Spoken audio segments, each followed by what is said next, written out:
MQTV, para pendengar MQFM, dan semua yang menyimak lewat media sosial. Posisi AA sekarang pindah ke Semarang. Oh, ini judul tempatnya luar biasa ya. DKM Masjid Darul Wahid. Mirip ya. Kami Darul Tauhid, ini Darul Wahid. Jalan Bukit Wahid, Boulevard nomor 1, Manyaran, Kecamatan Semarang Barat, Kota Semarang, Jawa Tengah, Indonesia. Sedikit puas, Mas? Puas? Jarang saya dikasih alamat selengkap ini, Mas. Terima kasih ya. Sahabat-sahabat yang baik, hari ini kalau di radio dan di medsos bersama Ustadz Mulyadi,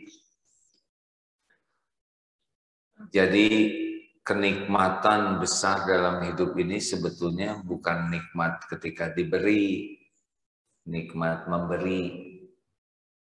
Kalau nikmatnya diberi, itu cepat selesainya. Tapi nikmatnya memberi, itu lama bahagia.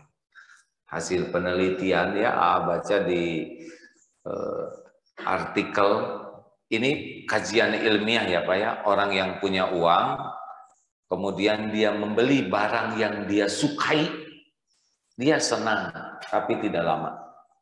Karena baru juga beli, dia sudah lihat yang lebih bagus. Jadi kecewa, aduh. Padahal baru beli ini Pak. Baru beli sepeda, ternyata pas lihat iklan, ini lebih cocok. Bahagianya sebentar. Kalau ibu-ibu beli tas ya Bu ya, pas beli tas ternyata temennya, loh ini lebih bagus Bu. Kalau beli buat muasin diri senangnya sebentar. Tapi kalau kita membeli sesuatu untuk membahagiakan orang lain, tiap lihat kebahagiaan orang itu jadi panjang bahagia. Coba saja lah beli sarung dibagikan ke teman-temannya. Tiap lihat dia sholat pakai sarung kita bahagia. Benar? Kalau beli sarung buat sendiri, tuh elek nih, begitulah ya.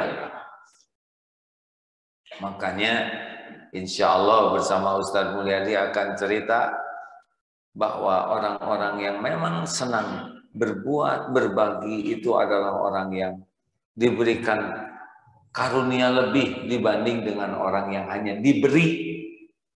Jelas hadirin sekalian?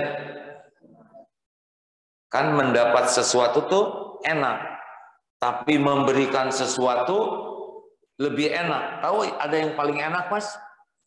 Memberi dengan tangan kanan dan tangan kiri tidak tahu. Itu paling nikmat dalam hidup ini. Jadi kita memberi diketahui orang, kita enak.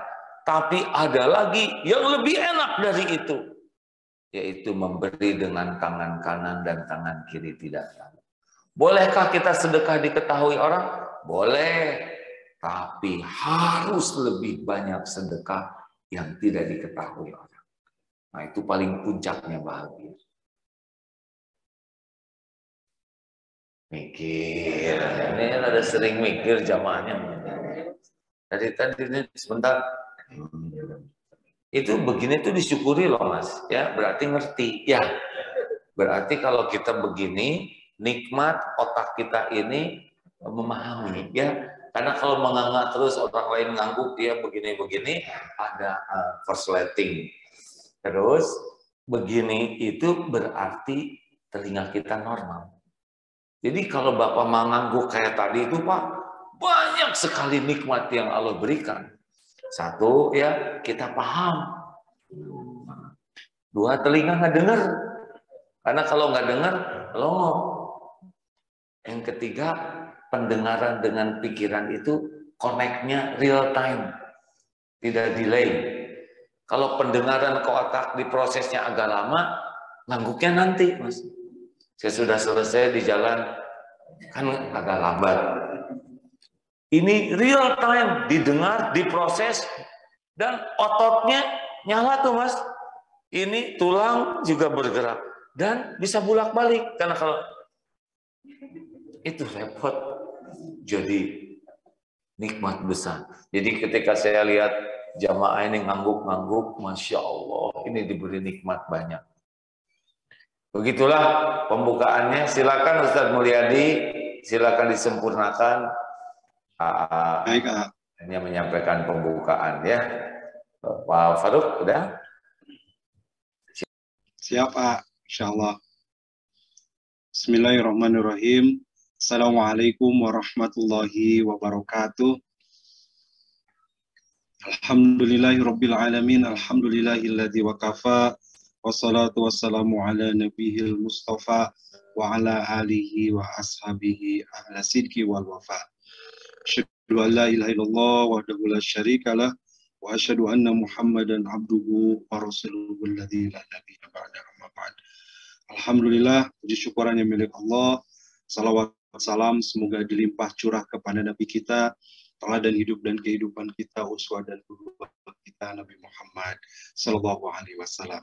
Alhamdulillah, sahabat-sahabat sekalian, kita tadi menyimak pembuka ya, dari Semarang. Sekarang posisi lagi di Semarang. Akan lanjutkan untuk kajian kita. Insya Allah seperti biasa di setiap Senin pagi ini kita akan membahas kajian tentang fikih. Namun spesial pagi hari ini fikihnya kaitan dengan bencana ya atau musibah. Bagaimana menyikapi ini karena memang akhir-akhir ini negeri kita sedang banyak diuji oleh Allah. Mulai dari banjir, kemudian ada longsor, banjir juga belum berhenti, yang terbaru, dan kita masih berusaha untuk mudah-mudahan bisa menjadi bagian, bisa berbagi adalah di Semeru, ya, erupsi Gunung Semeru di Lumajang, Jawa Timur. Masya Allah. Sehingga semoga dengan adanya berbagai ujian dari Allah, adanya musibah, ini kita bisa menyikapi dengan baik. Nah, untuk karena kajiannya fikih, mungkin nanti poinnya adalah seperti apa Islam memandang atau kita bisa memahami ujian ini bagi kita. Ya, kata fikih itu artinya dari kata al-fiqhu. Al-fiqhu itu artinya bimana al-fahmu. Ya, artinya memahami. Bagaimana kita memahami ujian ini, memahami yang disebut dengan musibah itu sebagai sesuatu yang mendekatkan diri kita kepada Allah Subhanahu wa Ta'ala. Nah, jadi kalau kita mengkaji bahasa ujian ini atau musibah atau ujian atau azab, ya kita bisa melihatnya dalam beberapa kacamata tentunya. Ya, insya Allah nanti juga akan kita dialog dengan teman-teman kita langsung di lokasi. Sahabat-sahabat kita di DT Peduli juga hadir Pak Ihsan, Muhammad Ihsan, Direktur Program DT Peduli. Nanti kita dialog ya. Sebagai awal, izinkan saya mengawali tentang bagaimana yang dimaksud dengan musibah ini ya. Jadi bencana ini yang terjadi di negeri kita. Nah, di dalam ilmu fikih atau mungkin lebih luasnya dalam literatur Islam begitu, ada yang disebut dengan musibah. Jadi apakah bencana ini buat kita itu sebagai ujian ya atau musibah atau sebagai siksaan atau azab gitu ya. Siksaan atau disebut dengan azab. Jadi bisa jadi 3 kategori bencana yang terjadi di kita. Ini adalah ujian, ini bisa jadi adalah musibah, atau bisa jadi hukuman. Ada ya azab dari Allah. Ketiga kemungkinan ini mungkin saja ada. Ya, sehingga untuk mengetahui hikmah sebuah musibah tersebut, yang agar kemudian seharusnya membuat kita bisa berupaya keras untuk bersabar, meraih pahala, dan juga meraih kebaikan amal soleh. Baik bagi yang sedang ditimpa musibah, ataupun yang tidak ditimpa musibah, tapi mendengar dan mengetahui musibah tersebut. Ada 3 kategori ya, bisa jadi musibah itu sesuatu yang ujian yang menguatkan, mengangkat derajat, meninggikan iman. Yang kedua bisa jadi dia musibah untuk teguran atau musibah sebagai azab.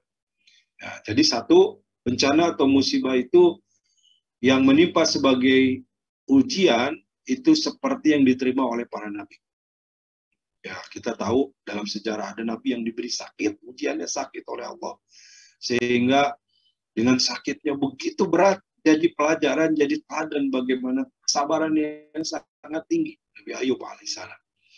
Ada yang tidak diberi keturunan sampai usia tua renta. Seperti halnya Nabi Ibrahim yang harus kemudian menikah dengan Siti Hajar, kemudian baru punya anak Nabi Ismail.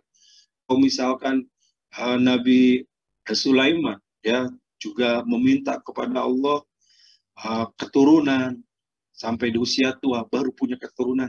Atau Nabi Zakaria, maaf, di dalam surat Maryam, Nabi Zakaria ya yang meminta kepada Allah di usia yang wamroati akhir, usianya dia sudah tua dan istrinya pun sudah sangat tua dan dicap mati. Itu ujian yang tidak ringan bertahun-tahun, lalu kemudian Allah kabulkan dan diberi anak di usia yang sangat tua, diberi keturunan bernama Yahya, seorang nabi ya. Jadi dengan ditimpakannya ujian-ujian tersebut adalah untuk meninggikan derajat, memperbesar pahala, dan juga apa yang terjadi pada para nabi itu adalah sebagai qudwah, sebagai teladan, sebagai contoh terbaik untuk kita. Jadi satu ketika Mus'ab bin Sa'id, seorang tabi'in, dia berkata, "Ya Rasulullah, ayun nasi asyadul bala." Dia bertanya kepada Rasulullah, "Ya Rasulullah, manakah di antara manusia itu yang paling berat ujiannya?" Maka Rasul menjawab, "Al-anbiya summa amsalu fal amsalu." Para nabi, kata Rasulullah, lalu kemudian mereka yang semisalnya dan semisalnya. Artinya ujian yang terberat diterima oleh para nabi. Lalu kemudian yang mengikuti jalan para nabi akan diuji oleh Allah. Dan ujiannya hampir mirip seperti para nabi. Dilanjutkan, wal sumal amsalu fal amsal. Kata Rasulullah, lalu kemudian yang semisalnya dan semisalnya lagi. Yang kedua, musibah, bencana bisa jadi sebagai jalan penghapusan dosa. Nah, bagi orang-orang yang berbuat salah, berbuat dosa seperti kita, mungkin kita yang banyak dosa ya kita bukan nabi. Kalau nabi jelas mereka pilihan Allah, dan kalau berbuat salah sangat sedikit, kalaupun berbuat salah sudah pasti diampuni. Dan para nabi diuji oleh Allah untuk meningkatkan keimanan, meningkatkan kesabaran sehingga jadi teladan bagi kita umatnya.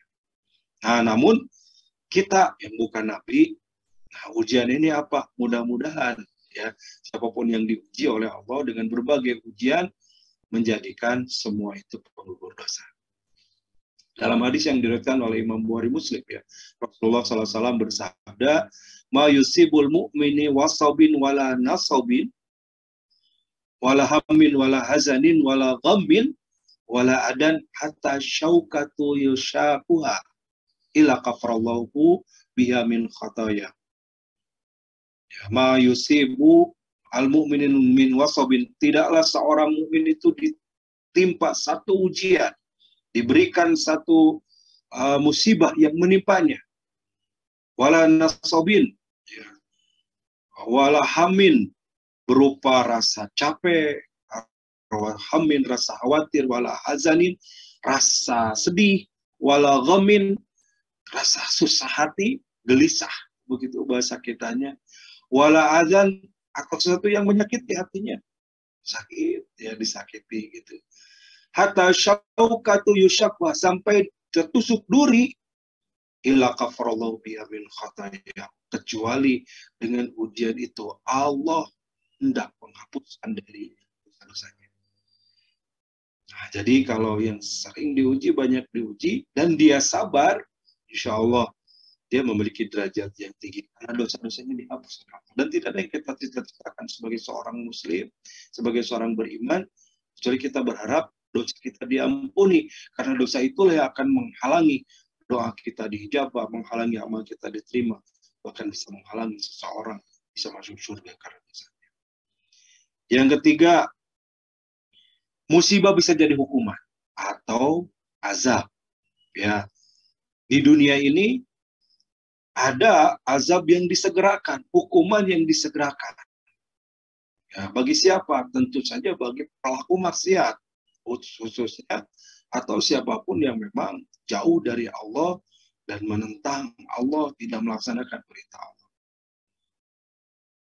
Termasuk juga ada yang dihukum oleh Allah segera di dunia bagi seorang beriman atau seorang yang muslim, dia bisa jadi kebaikan dari Allah. Ya, jadi bagi orang kafir, dia diberikan musibah, itu sudah jelas hukuman. Di dunia dihukum, di akhirat juga dapat hukuman. Tapi bagi seorang muslim, ketika dia menerima musibah, dan musibah itu hukuman dari dosa-dosa yang dilakukan, bisa jadi adalah balasan di dunia yang disegerakan, sehingga di akhirat dia sudah nggak ada dosanya. Jadi dalam hadis yang diriwayatkan oleh Imam Tirmidzi, Rasulullah SAW bersabda, "Idza aradallahu bi abdi khairan", apabila Allah menghendaki kebaikan bagi seorang hamba, ajjala lahu al-uqubatu fid dunya. Allah segerakan hukumannya di dunia.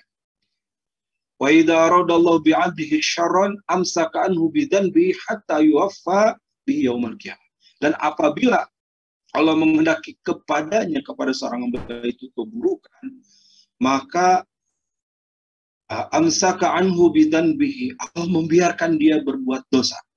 Allah mengakhirkan, Allah menangguhkan balasannya hatta yuwafabi, sampai dia wafat, sampai dia mati, sampai ditunaikan balasannya itu yaumal kiamat, di hari kiamat nanti.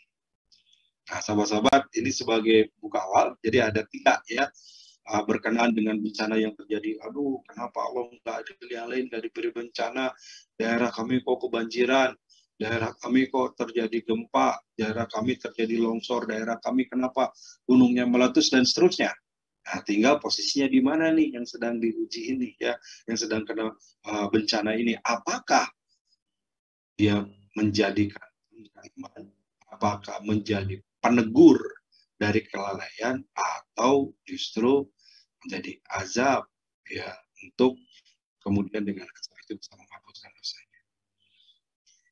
Nah, bagi orang-orang beriman, musibah itu terasa ringan ketika satu, dia mengingat penderitaan yang lebih berat.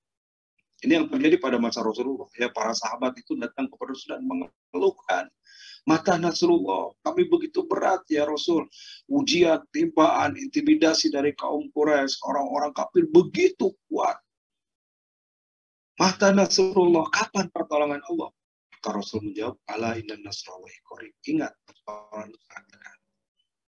Dan Rasul mengingatkan bagaimana beratnya umat terdahulu. Kata Rasulullah, mereka ada yang dikubur hidup-hidup di dalam tanah, mereka ada yang disisir rambutnya sampai terkelupas kulit kepalanya, mereka ada yang ditancap perutnya sampai tembus dari depan sampai ke belakang, mereka ada yang dimasukkan ke dalam api yang menyala, mereka ada yang dimasukkan ke dalam air yang mendidih. Dan itu mengakibatkan atau membuat para sahabat lebih bersabar. Dan Rasul menceritakan betapa kita ini masih ringan dibanding terdahulu. Nah, kita juga umat Rasul masih lebih ringan dibanding Rasulullah dan umat-umat terdahulu. Sehingga akan terasa lebih ringan ketika kita mengingat penderitaan, ujian yang jauh lebih berat daripada yang kita terima. Dan rumusnya memang semakin kuat iman akan semakin diuji, gitu ya. Nah, seperti tadi disampaikan, asyadul Mus'ab bin Sa'an ketika bertanya, "Ya Rasulullah, ayun nasi asyadul bala?" Manusia mana yang ujiannya lebih berat?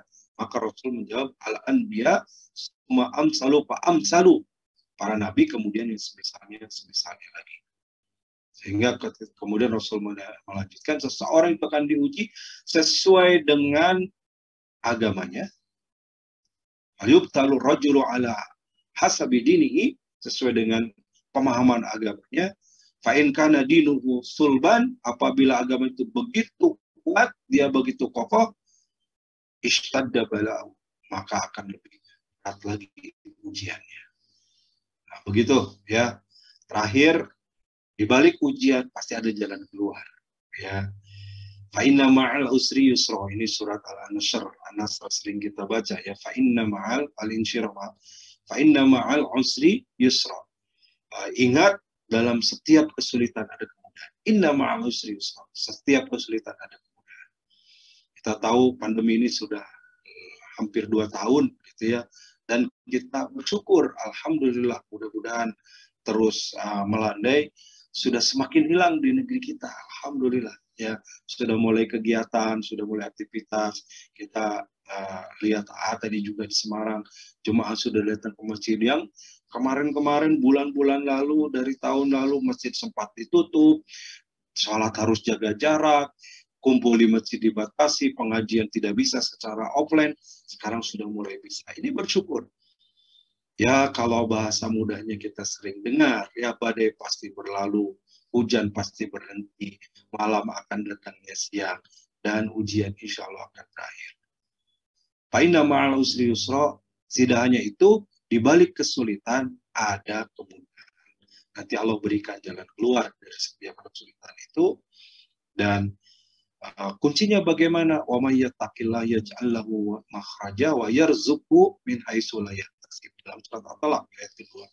Siapa yang bertakwa kepada Allah, maka akan diberikan dia jalan keluar dari setiap kesulitan dan diberi rezeki dari arah yang tidak disangka-sangka.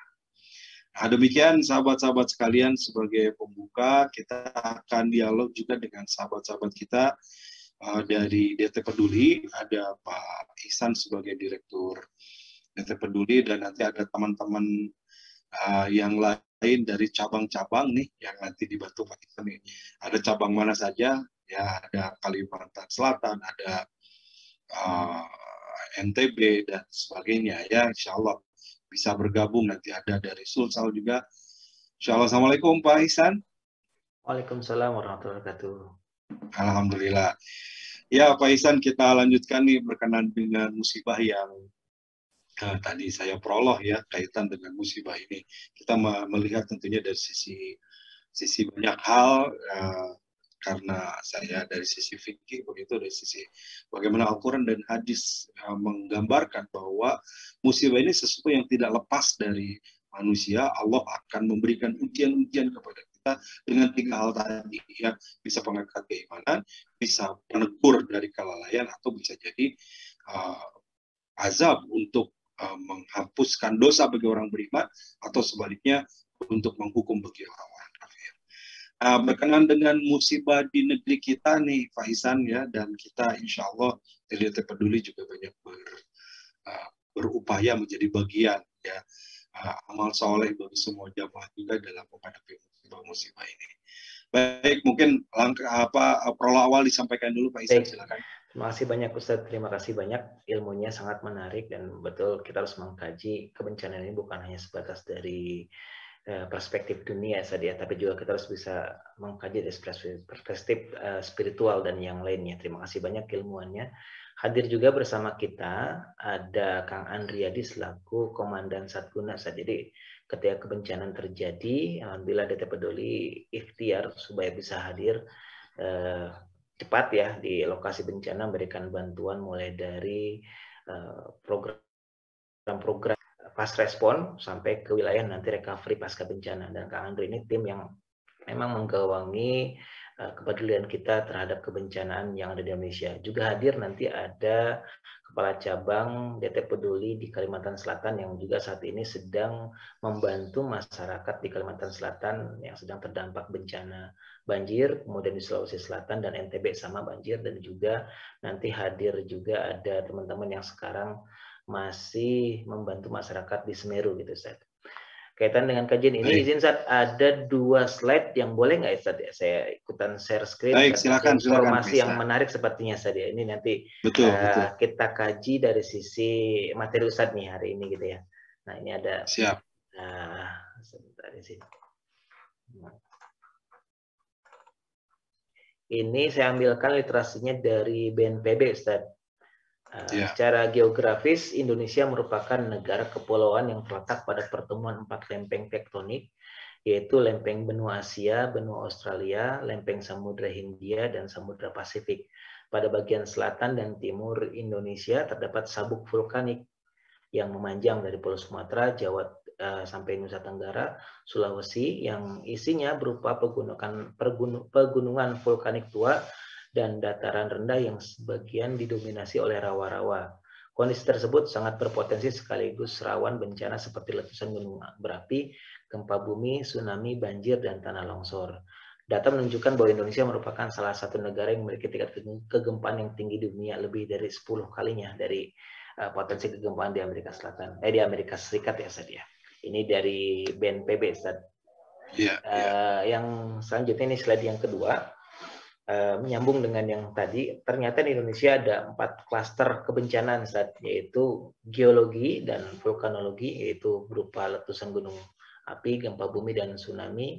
Kemudian ada kedua, hidrometeorologi 1, kebakaran hutan, kekeringan. Kemudian hidrometeorologi 2, banjir bandang, longsor, dan abrasi pantai, dan bencana non-alam seperti limbah, epidemik, gagal teknologi, seperti termasuk sekarang ya pandemi COVID dan yang lain saat masuk di situ. Nah, yang terakhir, BNPB menyebutkan bencana banjir di Indonesia telah terjadi sebanyak 1062 kejadian, dengan kemudian angin puting beliung sebanyak 650 kejadian, tanah longsor 511 kejadian, dan kemudian lahan karhutla ya 263 kejadian. Lebih lanjut, gempa bumi turut terjadi sebanyak 27 kali, kekeringan tercatat sebanyak 15 kali, gelombang pasang dan abrasi sebanyak 24 kali. Nah, ini bukannya untuk menakuti, bukan untuk menakut-nakuti, tapi sebagian dari ikhtiar kita untuk menginformasikan. Mungkin sesekali nanti perlu kita undang dari pihak yang memang memiliki kepentingan di situ, seperti BNPB dan yang lainnya, menginformasikan sehingga kita memiliki pemahaman yang utuh tentang kebencanaan dan potensinya, serta bagaimana penanganan gitu saja. Jadi kalau kaitan dengan materi Ustadz, pastinya kita mulai membicarakan berkaitan dengan mitigasinya, bagaimana gitu ya. Mitigasi secara spiritual, pemahaman mentalitas, tadi Ustadz sudah menyampaikan, ini apakah ujian, apakah ini azab, dan yang lainnya itu kan. Sehingga kita bisa kategorisasi di awal ini, kemudian menyadar kita bahwa pentingnya hubungan kita secara vertikal maupun horizontal terhadap Allah Subhanahu wa taala, terhadap sama manusia, terhadap alam dan yang lainnya gitu saja. Jadi mitigasi kebencanaan kalau yang kami catatkan, dan ini juga jadi diskusi di kami, yang pertama penguatan spiritual, mentalitas kebencanaannya sendiri, kemudian pemahaman kewilayahan saat ini juga menjadi penting saat. Jadi jadi contoh misalnya saya tinggal saat ini di daerah Ngamprah KBB saat ya. Salah satu potensi yang ada di wilayah ini adalah yang terkenal sesar gitu ya, sesar Lembang saja. Nah, ini bagaimana mitigasinya segala macam, bukan suatu hal yang ditakuti, tapi bagaimana kita mengantisipasi. Kemudian pengurangan resiko bencana, memahami ketika bencana itu potensinya hadir, kita harus kemana nih, harus bagaimana, dan yang lain. Nah, dan terakhir saat persiapan yang ini juga sering kali terlupakan. Persiapan di sini pertama berkaitan dengan dokumentasi. Seringkali dokumentasi kita belum siap. Jadi usulannya adalah seperti sertifikat rumah, kemudian BPKB, kemudian ijazah-ijazah segala macam itu baiknya mungkin dibuat atau dikirimkan ke email dan yang lainnya gitu, yang sifatnya cloud, sehingga ketika terjadi suatu hal yang tidak diinginkan ini lebih aman, dan juga yang secara fisik dikumpulkan di satu tempat yang memungkinkan mudah untuk diamankan dan yang lain saja. Kemudian mungkin safety kits disiapkan, kemudian perencanaan pergerakan ketika kebencanaan terjadi dan yang lain. Itu Ustaz, itu mungkin dari saya, ini bisa menjadi penguat dari materi Ustaz ya, juga nanti bisa diundang juga oleh Ustaz teman-teman yang bisa menceritakan mungkin apa yang terjadi di sana. Siap. Terima kasih Pak Ihsan, Masya Allah. Ini jadi wawasan kita juga ya. Jadi pertama, saya ingin menguatkan lagi bahwa kita tidak cukup dengan tawakal, tapi kita memang diperintahkan ikhtiar ya. Rasulullah SAW itu ketika akan berperang itu memakai baju besi, menyiapkan pedang, menyiapkan tombak, peralatan perang dengan sempurna. Dan ketika berperang pun mengatur strategi yang baik. Artinya data-data ini, itu tawakal aja. BNPB tahu dari mana dia mendengar Allah, tidak ya. Tapi ini memang bagian dari ikhtiar bahwa kita harus mempersiapkan diri dengan kondisi yang sesulit apapun gitu ya. Kita harus ikhtiar. Adapun setelah ikhtiar lalu kemudian kejadiannya seperti apa, itu kita tawakal di sana ya. Tapi memang Allah Subhanahu wa taala memerintahkan kita berikhtiar. Ini bagian dari ibadah dan amal soleh juga. Ya, termasuk ketika ada teman atau saudara kita yang kena bencana, maka tugas kita juga apa yang bisa kita lakukan. Ya. Terima kasih Pak Ihsan, Masya Allah, ini data yang luar biasa. Ternyata Indonesia negara yang juga rawan kena bencana ya. Tadi baik ada longsor, banjir, kemudian gempa dan seterusnya, itu sudah sekian ribu kali ternyata ya, Masya Allah, di negeri kita. Baik, kita undang siapa dulu nih Pak Ihsan? Ada Kang Andri mungkin. Ya, Kang Andri ini masih di lokasi Semeru nampaknya ya. Komandan Assalamualaikum kita. Kang Andri.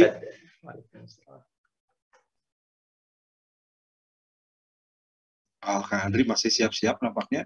Siapa yang lebih dulu siap? Silakan. Dari ada Sulawesi, dari ya, ada Mbak Mira ini Kalimantan. Bisa menceritakan sekarang terjadi di Sulawesi Selatan seperti apa? Sulawesi Selatan, ya, Teh Mira silakan. Assalamualaikum Teh Mira.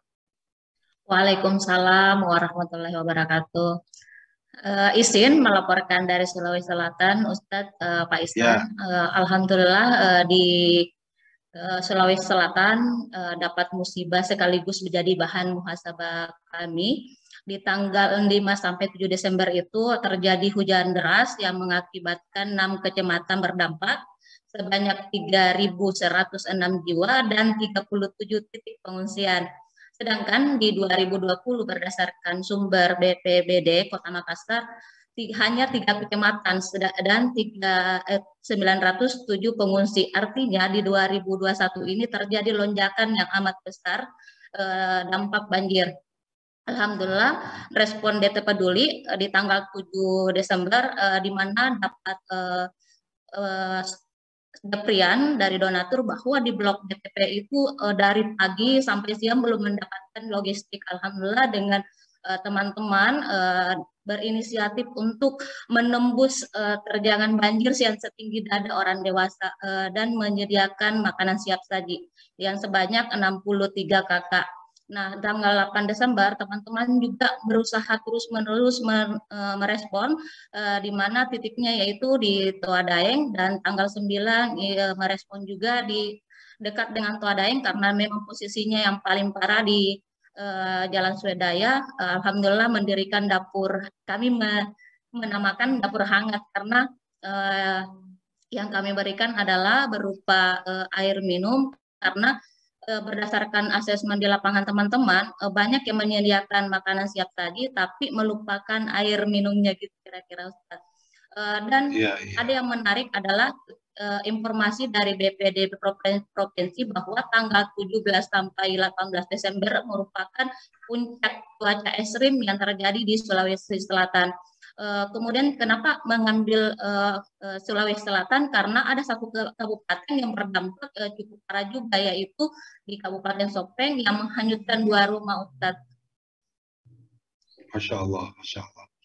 Jadi dari tanggal 7 Desember ya, dari tanggal 6, 7, 8 Desember ya kejadiannya. Sekarang bagaimana kondisi masyarakat yang terdampak banjir sampai hari ini? Alhamdulillah sudah berangsur pulih karena memang cuaca juga sudah mendukung. Jadi yang penyintas sekarang sudah berbenah. Terakhir kemarin yang kami turun itu sudah mulai surut karena kondisinya adalah sawah. Yang kemarin teman-teman menggunakan rakit dari ban karena kami masih kekurangan peralatan untuk respon.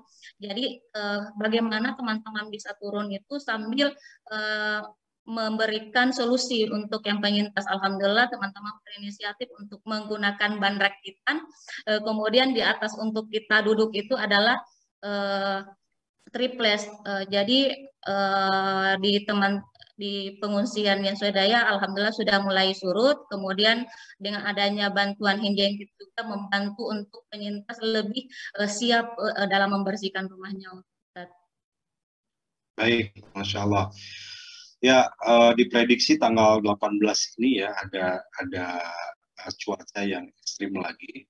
Lalu dalam kegiatan DT Peduli sendiri dalam menyiapkan atau menghadapi sebagai bentuk kewaspadaan dan antisipasi, apa yang dilakukan untuk tanggal 18 ini kalau memang secara perhitungan tadi, estimasi tadi bisa terjadi gitu. Apa yang bisa kita lakukan? Ya, pertama kami terus berkoordinasi dengan pihak terkait. Yang kedua adalah segera bersinergi karena kami juga di Sulawesi Selatan bersinergi dengan POS, semua lembaga LAS terkoneksi. Yang ketiga adalah menyiapkan tim karena yang pertama yang harus kita siapkan itu ketika memang kita sudah siap dengan segala prediksi adalah tim yang siap siaga untuk membantu kebencanaan di Sulawesi Selatan. Ya. Saya izin menambahkan, Ustaz. Ya, kalau skala nasional, alhamdulillah, ini nanti bisa ditambahkan juga oleh Kang Andre nih selaku komandannya Satguna nih ya, ketika kebencanaan Kang Andre dan tim yang pertama langsung merespon.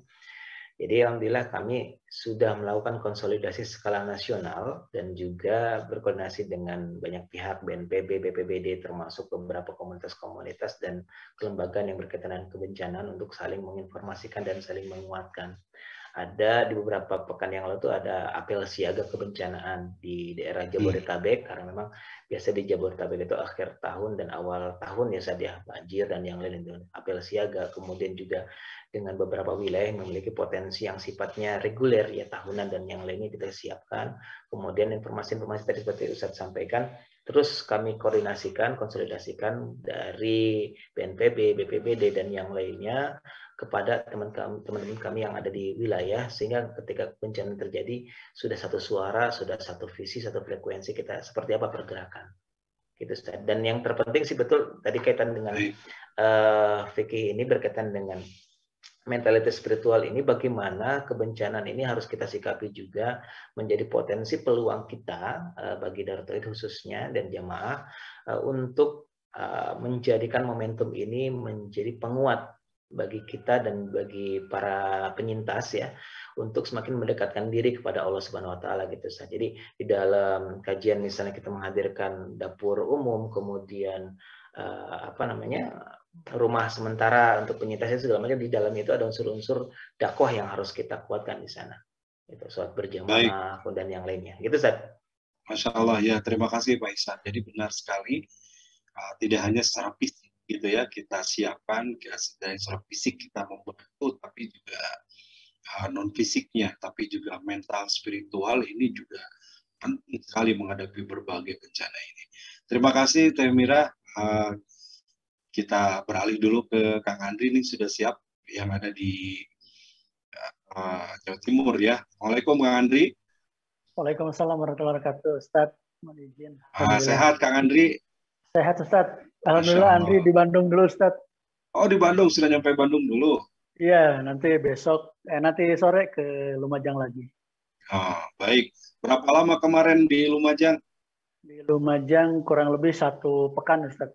1 pekan ya, sudah jadi orang Lumajang nih. Masya Allah ya, ada wajah Semeru nih. Baik Kak Andri, boleh melaporkan sampai saat ini dan apa yang terjadi setelah apa yang sudah dilakukan selama kemarin 1 pekan di Lumajang ya, dan akan balik lagi ke sana. Kak Andri silakan. Ya, terima kasih Ustaz. Alhamdulillahirabbil alamin. DT Peduli memang menyikapi bencana ini tidak hanya pada saat tanggap darurat seperti sekarang terjadi, Ustaz. Jadi sekilas terkait dengan program kebencanaan di DT Peduli bahwa DT Peduli ada 3 fase kegiatan, Ustaz. Ada mitigasi atau persiapan pengurangan risiko bencana, mulai dari mitigasi, kita ada sekolah namanya itu pesantren aman bencana atau sekolah aman bencana. Itu pelatihan bagaimana memberikan pemahaman kepada peserta atau penerima edukasi terkait kebencanaan, mulai dari mungkin ada pikirnya juga Ustaz. Jadi pikir-pikir terkait dengan kebencanaan juga disampaikan juga terkait dengan mental juga ada di sana. Terus juga bagaimana nanti menghadapi apabila terjadi bencana misal banjir atau gempa. Kalau di Bandung yang paling trendy itu gempa ya. Jadi kalau di rumah Pak Isan itu zona merah itu ya. Jadi kalau misalkan ada gempa sesar Lembang itu KBB yang pertama kena guncangan, Ustadz. Ya, gitu. Jadi memang saya orang KBB sama. Jadi 6,7 skala Richter itu seperti itu, Ustadz, insya Allah katanya. Menurut penelitian para peneliti di baik di ITB maupun dari BNPB juga. Iya. Terus juga ada di pelatihan tersebut juga seperti di DT Peduli aja. Misalnya di Masjid DT sudah dibuatkan pada dulu itu ada peta jalan, itu peta jalan bagaimana proses evakuasi, rute dan lain sebagainya itu sudah disiapkan. Terus yang kedua adalah proses tanggap darurat yang sekarang sedang terjadi gitu. Seperti kalau misalnya ada bencana di Semeru, kita siapkan tim, kita siapkan rescue ke sana, apa program-program yang dilakukan di sana, program darurat seperti misalkan bantuan bahan pangan, karena kalau di saat warga kena musibah kan tidak mungkin diceramahin ya Ustadz ya. Jadi bagaimana kita memberikan sesuatu, minimal memberikan nasi, memberikan ada program dapur umum di sana, memberikan sesuatu yang memang minimalnya adalah bisa mengamankan rasa lapar gitu ya. Baik mulai dari air minum dan lain sebagainya. Terus yang ketiga adalah proses program rehab rekon. Setelah penyintas itu di lokasi bencana pasti banyak kehilangan, mulai dari kehilangan rumah, kehilangan pekerjaan, bahkan kehilangan sumber ekonominya. Nah, di rehab rekon ini juga menyiapkan salah satunya program shelter atau pembangunan rumah. Seperti yang sudah dilakukan kami di Lombok, di Palu, itu menyiapkan rumah bagi penerima manfaat yang memang terimbas. Juga ada ladang nanti untuk ekonominya, mulai dari pembinaan ekonomi, bantuan ekonomi, seperti itu. Nah, nanti di yang fase ketiga itu diberikan juga edukasi lagi gitu. Jadi ini terjadi pertukaran gitu. Jadi memang kita dalam kebencanaan ini tidak bisa mengambil satu fase saja gitu. Tapi segala sesuatunya mulai dari pendidikan, pertolongan tanggap daruratnya, sampai si masyarakat tersebut menerima bantuan di rehabilitasinya. Baik, gitu. Oke, ini menarik sekali Kang Andri dan Isan ya. Kita simpulkan nih ada 3. 1, edukasi. Edukasi ini awal di mana tempat-tempat, area-area, daerah-daerah yang dimungkinkan di situ secara perkiraan dari BNPB itu akan memungkinkan di situ terjadi bencana, maka diberikan keilmuan, wawasan sehingga lebih siap gitu ya. Contoh tadi Pak Isan menyampaikan surat-surat penting, sertifikat, ijazah itu benar-benar diamankan. Jadi kepikiran juga nih ijazah, sertifikat di mana dia harus di-cloud, nanti diamankan secara fisik maupun non fisik ya, secara elektronik juga diamankan. Ini menarik dan penting tentunya. Karena kita tidak tahu kapan terjadi bencana dan di mana itu terjadi ya, sehingga penting sekali ini nampaknya edukasi ini terus digaungkan di masyarakat.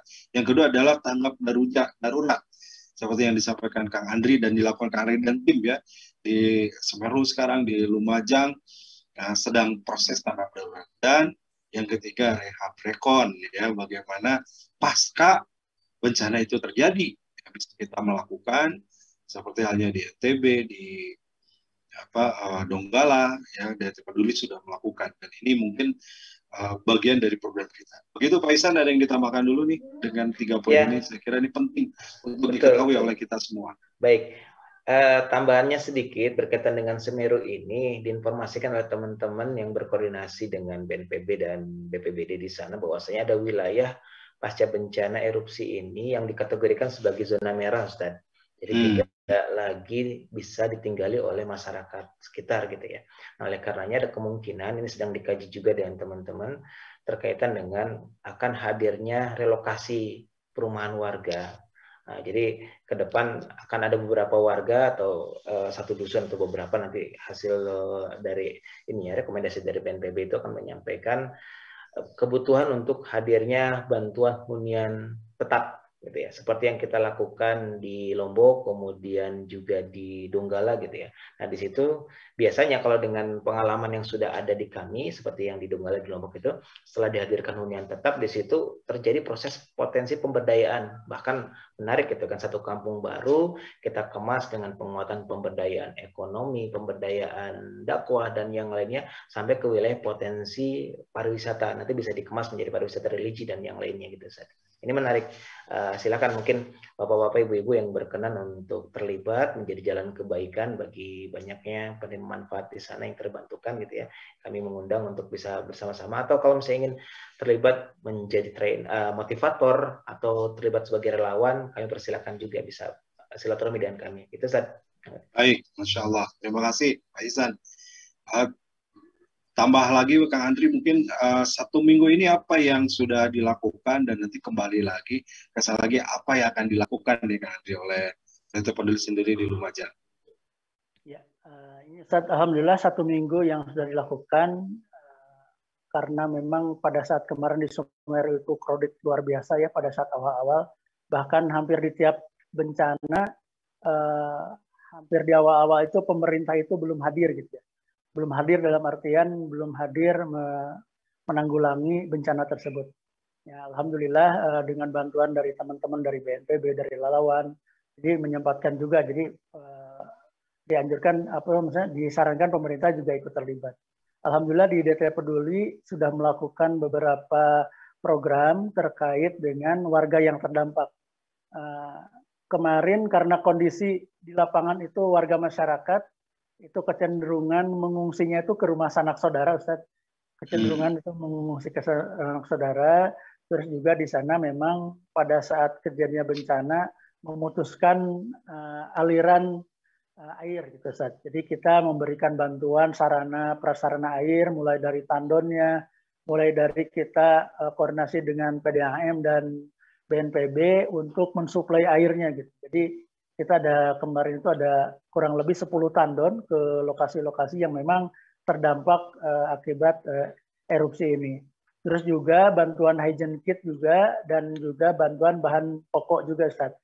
Seperti itu. Nah, sekarang kondisinya di lapangan, kondisi di Lumajang memang luar biasa, bantuan berupa barang, Ustaz, logistik itu sudah menumpuk luar biasa. Itu sudah terjadi penumpukannya. Kita mencoba menggali program-program yang memang program LDP, layanan dukungan psikososial.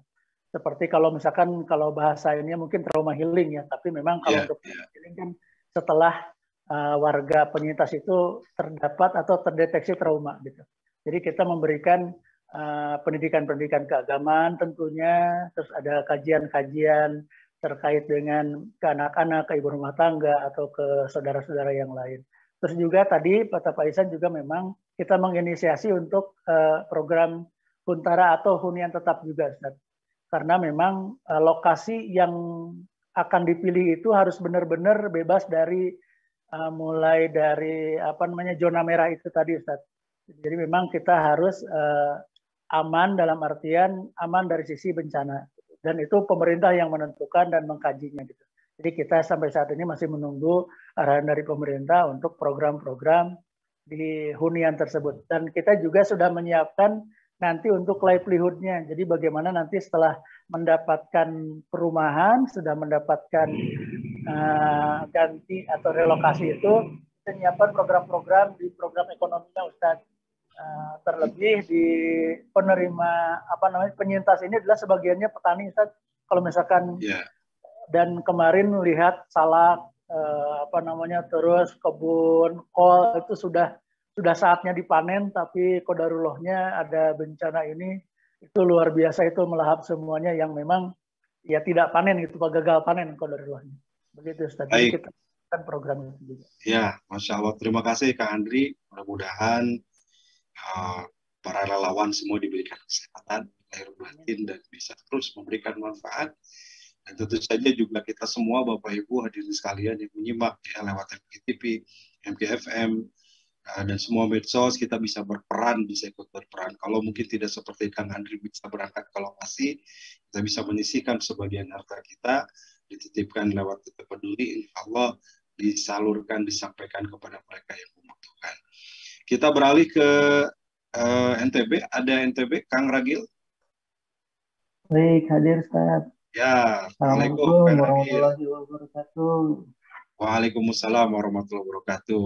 Boleh gambarnya dimunculkan juga Kang Ragil? Ya, ini saya dengar akhir-akhir ini juga kembali terjadi banjir di NTB sana ya. Boleh disampaikan nih kondisi sekarang seperti apa, bagaimana? Baik Ustaz, izin melaporkan Ustaz, sehubungan dengan telah terjadinya banjir di Kabupaten Lombok Barat, Provinsi Nusa Tenggara Barat, pada hari Senin tanggal 6 Desember tersebut. Kronologinya, bencana banjir pada hari Senin tanggal 6 Desember tersebut Ustaz, sekitar pukul 7 WITA, yang disebabkan oleh tingginya intensitas hujan yang mengguyur Pulau Lombok sejak Minggu malam sampai Senin pagi.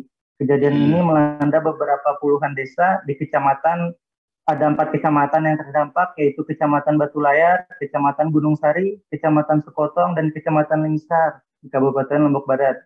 Itu mengakibatkan ribuan kakak terdampak, 5 orang meninggal dunia, 8 orang yang terluka parah, serta hampir ratusan rumah yang rusak parah. Itu bahkan rumah-rumah yang baru dibangun karena gempa 2018 lalu diguyur hujan lagi, diguyur banjir lagi, Ustaz. Masya Allah. Ini yang dulu kita bangun juga ya, ada ya di sana ya? Sudah terkena banjir lagi? Kita fokusnya ke tahun lalu di Lombok Utara, alhamdulillah masih Lombok kondisi Utara. aman. Ini Lombok Barat ya? Lombok Barat, Ustaz. Iya. Nah, alhamdulillah respon DT Peduli NTB, kami mendirikan dapur umum untuk para penyintas banjir, terutama di titik-titik yang cukup parah. Kita membuat dapur umum di Pasar Kekait, di mana titik ini terhalang oleh beberapa ini ada jembatan yang rusak serta dihadang oleh areal yang lawan longsor, Ustaz. Jadi tidak bisa kita melewati menggunakan mobil. Akhirnya para relawan menggunakan motor untuk menyalurkan logistik, Ustaz. Iya, Masya Allah. Kondisi terakhir bagaimana nih? Sekarang masih hujan di sana atau banjir masih terjadi? Alhamdulillah sudah kondusif, tapi masih ada beberapa daerah yang tergenang air itu, Ustaz. Jadi, masih tergenang ya? Ya, masih tergenang. Dan rumah-rumah terendam juga masih banyak berarti kalau begitu ya. Dari tadi banyak ribuan rumah dari 5 kecamatan yang terdampak ini. Masya Allah. Baik, terima kasih Kang Ragil. Saya bagi-bagi waktunya ini karena terbatas ya. Mudah-mudahan informasi ini membuat kita juga yang di luar NTB tahu ya bahwa ya di sana terjadi banjir ya di bulan ini, paling tidak di pekan-pekan ini, sehingga menyadarkan kita juga untuk berbuat sesuatu. Gitu. Masih ada nih dari Kalimantan, Kang Yusril sudah bergabung. Di Kalimantan. Bu Indri, ada kepala cabangnya Bu Indri yang Bu Indri. Assalamualaikum Bu Indri. Waalaikumsalam warahmatullahi wabarakatuh. Ya, ini Kalimantan juga luar biasa ya. Bahkan dari bulan lalu nampaknya, kalau khususnya Kalimantan Tengah yang saya tahu. Gimana Bu Indri kondisi sekarang di Kalimantan dan apa yang dilakukan oleh DTP Kalsel ini? Silakan Bu Indri. Siap, Ustaz. Izin menyampaikan banjir itu udah tanggal 16 November, Ustadz, ada di 5 kabupaten, ada sekitar 300-an kecamatan yang terdampak, dan ada 39 titik longsor. Banjir ini sendiri sebenarnya baru tahun ini yang terjadi besar, biasanya hanya karena intensitas hujan yang tinggi dan terjadi di dataran rendah, dan itu pun hanya pasang beberapa saat gitu. Tahun ini yang kedua kali, kalau di beberapa daerah ini kedua kalinya, tapi kalau di daerah hulu sungai tengah bulan November kemarin yang terakhir itu udah yang keempat kali itu air naik dan lumayan lama, sekitar 1 minggu. Dan DT Peduli itu sekitar awal bulan itu merengsek naik ke sana, dan yang terakhir itu di kawasan longsor. Sebenarnya di sini jarang longsor, Ustadz. Hampir tidak pernah gitu kalau Kalimantan Selatan. Tapi mungkin karena hutannya sudah habis, jadi yang menahan tanah itu sudah tidak ada. Jadi kemarin tim pakai mobil tuh hanya sampai kecamatan. Kemudian kita diantar pakai motor dan akhirnya motor pun tidak bisa masuk ke desa tersebut karena jalannya benar-benar putus dan baru setengahnya dibersihkan. Teman-teman jalan kaki, Ustaz. Masya Allah. Jadi jalan kaki untuk ke lokasi berapa lama itu bisa harus jalan kaki? Kalau jalan kakinya kurang lebih 20 menitan mungkin Ustadz, karena itu di atas gunung. Dan yang kami bawa memang sembako yang dibawa tim, karena memang sempat terisolir. Jembatannya pun jembatan yang sudah diperbaiki di awal tahun itu ada yang kembali larut gitu, Ustaz. Dan terakhir itu kejadian di daerah Banjarmasin. Kebetulan saya salah satu yang kena dampak karena rumah saya itu tidak jauh dari Sungai Barito. Sungai Barito itu merupakan sungai besar yang ada di Kalimantan Selatan. Dan belum pernah terjadi, saya selama hidup di sini belum pernah terjadi air pasang itu sampai 1 minggu dan sampai masuk dalam rumah. Dan itu kejadian itu selalu setiap malam. Jadi hampir seminggu itu tidak pernah bisa tidur nyenyak. Apalagi jika ada hujan, dan kebetulan memang selama seminggu itu hujannya lumayan sering dan deras dan terus angin kencang gitu. Jadi air itu naik sekitar habis Isya dan turun tuh pagi. Itu kalau di daerah pinggiran, Ustaz.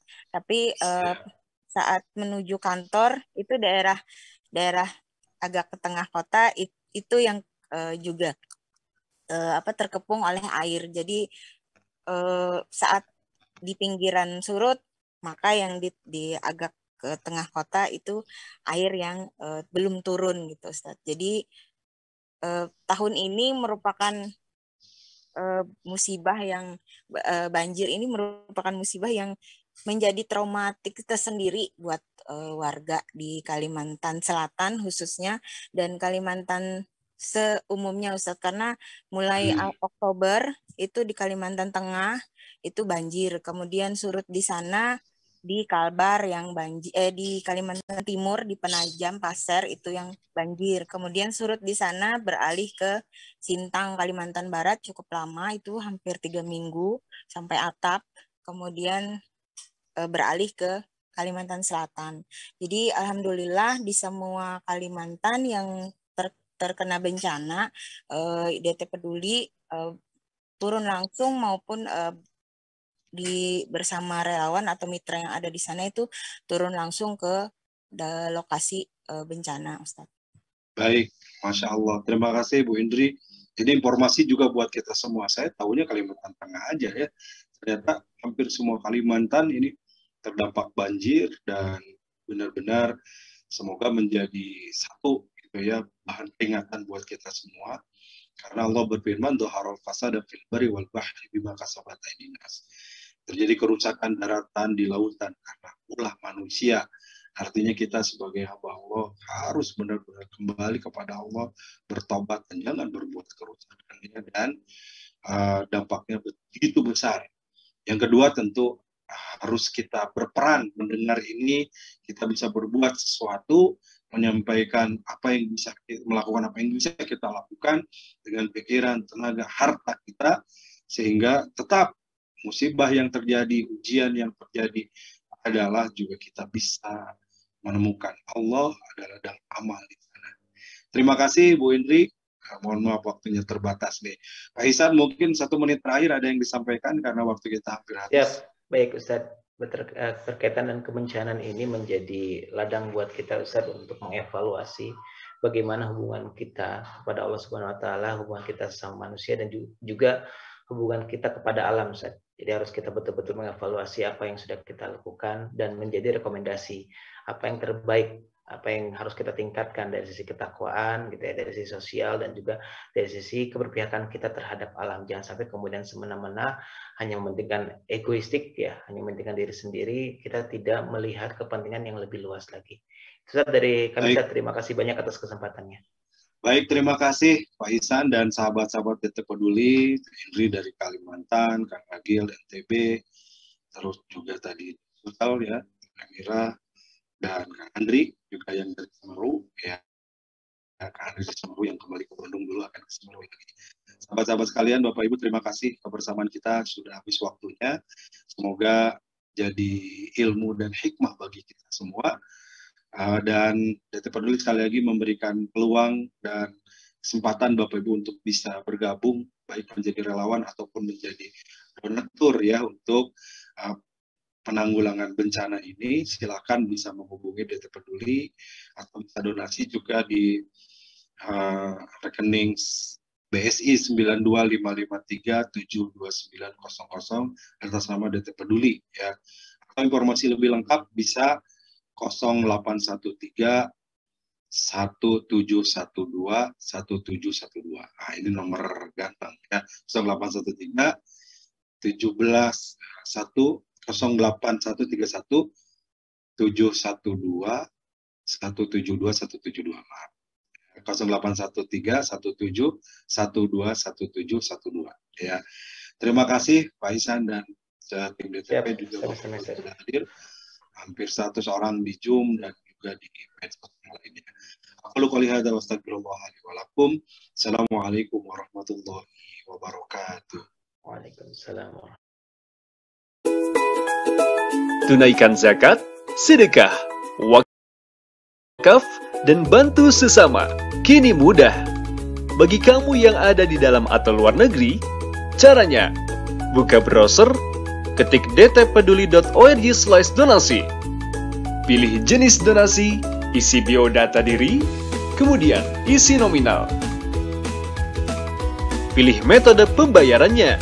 Ada via transfer bank, virtual account, e-wallet, scan kris via e-wallet, gerai atau minimarket, kartu debit, dan PayPal. Dapatkan notifikasi kode pembayarannya. Input kode pembayaran di channel pembayaran. Lalu kamu akan dapatkan notifikasi donasi sukses dari DT Peduli ke nomor HP kamu berupa WhatsApp dan SMS. Mudah, cepat, dan transparan kan? Ayo, segera lakukan donasi di dtpeduli.org/donasi.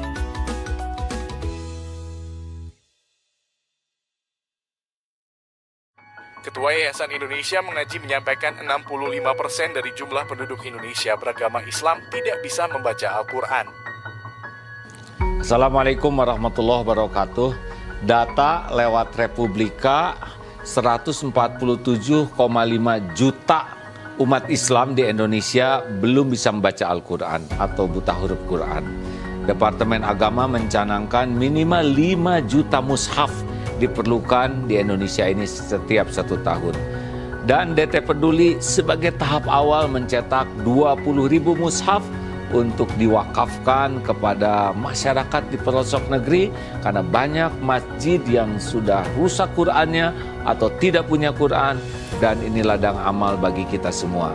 Ayo sahabat-sahabatku sekalian, kita menjadi orang yang berada di barisan paling awal dalam berwakaf mushaf Al-Quran untuk negeri bersama DT Peduli. Assalamualaikum warahmatullahi wabarakatuh. Berwakaf Al-Quran ke pelosok negeri plus pelatihan membaca Al-Quran. Wakaf Al-Quran plus raih pahala mengalir abadi.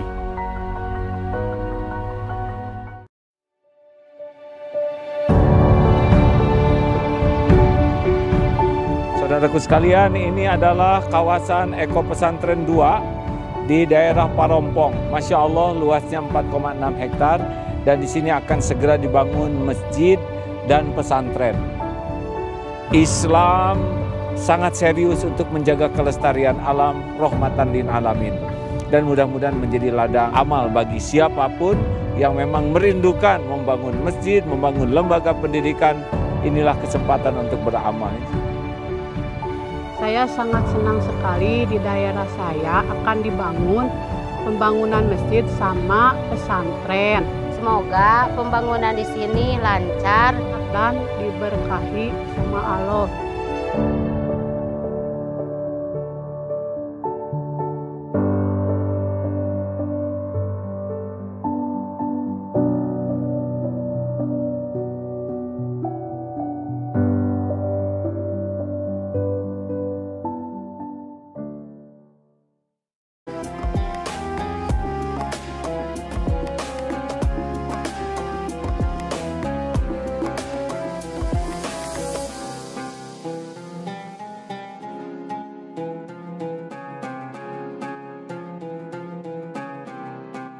Jangan lupa, sobat sekalian, terus berlangganan di Darut Tauhid Official.